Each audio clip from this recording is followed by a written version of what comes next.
André, você teria alguma coisa interessante dos persas que você, na sua pesquisa, descobriu que influenciou a nossa fé? Cara, uma das coisas, assim, eu não sei se dá para dizer que é influência. O pessoal crítico diz que é influência, tá? Eu já não sei se é, mas, assim, algumas coisas são impressionantes, né? Primeiro que eles são monoteístas, né? Pelo menos a vertente zoroastrista dela. Tem um zoroastrismo que é o do dualismo, que vai se desenvolver depois, o zurvanista, que é no período babilônico, lá no século acho que 2 em diante, mais ou menos. E que, aliás, vai desembocar lá, mas que desenvolve depois.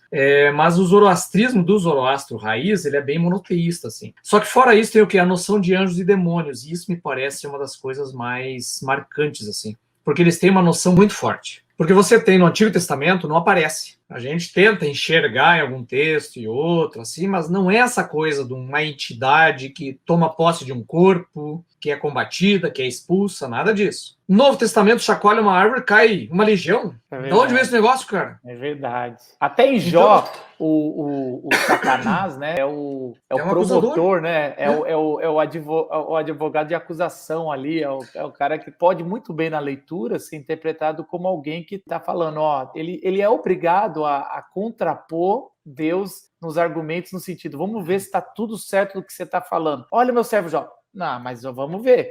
Tira isso para você ver. E, de certa forma... Ele está naquela corte celestial, né?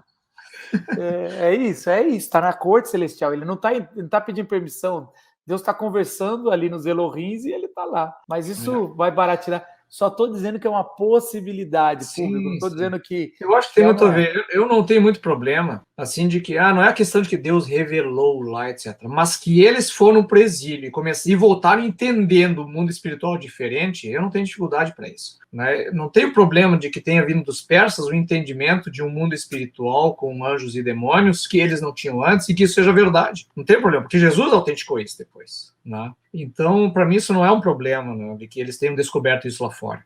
Outra coisa que também é muito interessante, que daí é um cruzamento de expectativas, muito curioso, é que o zoroastrismo tinha a expectativa do Shaoshyant, que é o salvador escatológico. Ele é o salvador que vem da parte de Ahura Mazda, que nasce de uma virgem que se banhou num lago onde tinha semente do profeta. Dessa virgem nasce o Shaoshyant. Ele combate as forças do mal e morre pendurado. Ao morrer pendurado, ele depois ressuscita e volta com os anjos de Ahura Mazda para julgar o mundo e iniciar o paraíso, a vida eterna. Cara, sabe? Por favor, né? Então é um cruzamento muito grande de expectativas, né? E essa tradição, ao que parece, ela vem talvez até do século 8 a.C. Não se sabe exato quando é que é o Zoroastro, mas pode ser do 8 até o 5 a.C., então a gente não sabe exatamente quando é que ele é, né? Mas são coisas fascinantes, assim, que eu vou vendo nessas percepções muito semelhantes, e essas semelhanças me deixam tanto intrigado, assim. Os babilônicos, os babilônicos, eles tinham pelo menos duas línguas ali. Era muito comum isso nos povos antigos, né? A corte fala um idioma, né? E o povo falava outro. Então tem o grego koiné, que a gente fala, e o grego clássico era dividido. Os babilônicos, você tem o arcadiano, que era algo mais da corte, e você tem o aramaico ali, uma espécie de algo que vai influenciar muito o povo de Deus, e até a gente tem trechos na Bíblia em aramaico. Daniel, um dos livros mais importantes de profetas, que vai ser tanto usado por Jesus para se autorreferir como filho do homem, e também por João e outros. Então, assim, como é que, talvez uma peculiaridade aí dos babilônicos no exílio, e o que foi muito forte na sua pesquisa, você viu de influência dos babilônios? Cara, eu acho que houve uma grande discussão com os babilônios, né? Porque os babilônios já é uma tradição mesopotâmica bem tardia, né? Lá no final. E tem lá, me parece que o livro da criação, né? Ele está discutindo com a tradição babilônica de alguma maneira, né? Porque esse povo está se perdendo lá no exílio e está no meio de toda uma idolatria de Shamash muito forte, de deuses solares, deuses astrais, aquela coisa toda. E de repente esse povo estar cantando lá nos seus encontros, né, das famílias dos exilados, cantando o hino da criação, porque ele é um canto, né? relembrando eles de que esses seres são criação de Deus e que não são divindade, é um elemento muito importante, né? Agora, me parece, e aí o pessoal vai ficar meio estressado, mas o livro de Jó tem muito a ver com a tradição mesopotâmica dos hinos de lamentação. Tem um texto de um Jó babilônico, cara, é muito parecido a crise com o Jó, muito parecido. Os textos deles se bate, cara, de cima a baixo, que é o quê? É o justo sofredor, é alguém que não fez mal e que sofre e não sabe por quê, porque ele fez tudo certo com os deuses, os sacrifícios, a ética, a moral, fez tudo e ele tá sofrendo e não sabe por quê.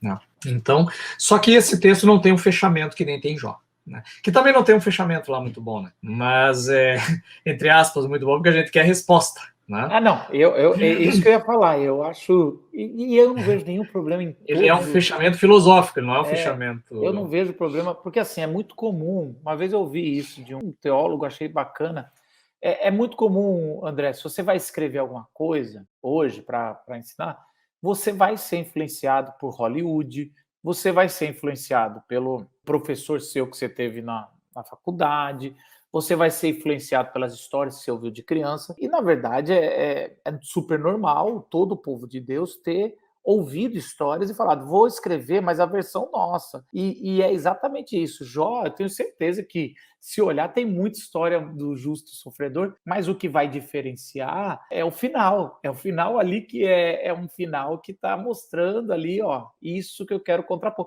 E a mesma coisa da criação. O pessoal fica assim, gente, achou uma criação muito parecida em tal lugar, em tal lugar. Por exemplo, as águas como o caos, como a não criação, né, que tem ali em Gênesis 1, versículo 2, você encontra no Egito, na Babilônia. A questão é a ordem que foi colocada no texto sagrado e eu acho que é o John Walton que vai falar muito isso.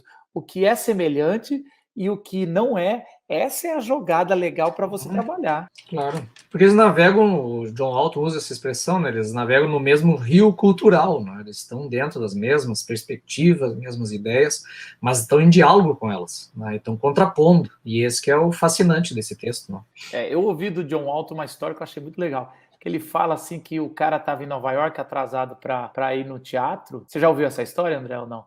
Não, pode contar. Ele conta um dos últimos livros dele, e esse cara estava atrasado para ir no teatro, e ele chega no teatro depois de 15 minutos e pergunta para a pessoa do lado, como começou? E a pessoa do lado fala assim, essa peça começou há 20 anos atrás, quando o autor perdeu o filho e decidiu escrever essa peça. Aí o cara, ele fala, não é isso que eu estou perguntando. Como começou isso aqui, tudo aqui, o teatro, né? Ele vira para o outro lado e o outro cara fala assim, há 100 anos atrás, quando colocaram a pedra fundamental aqui.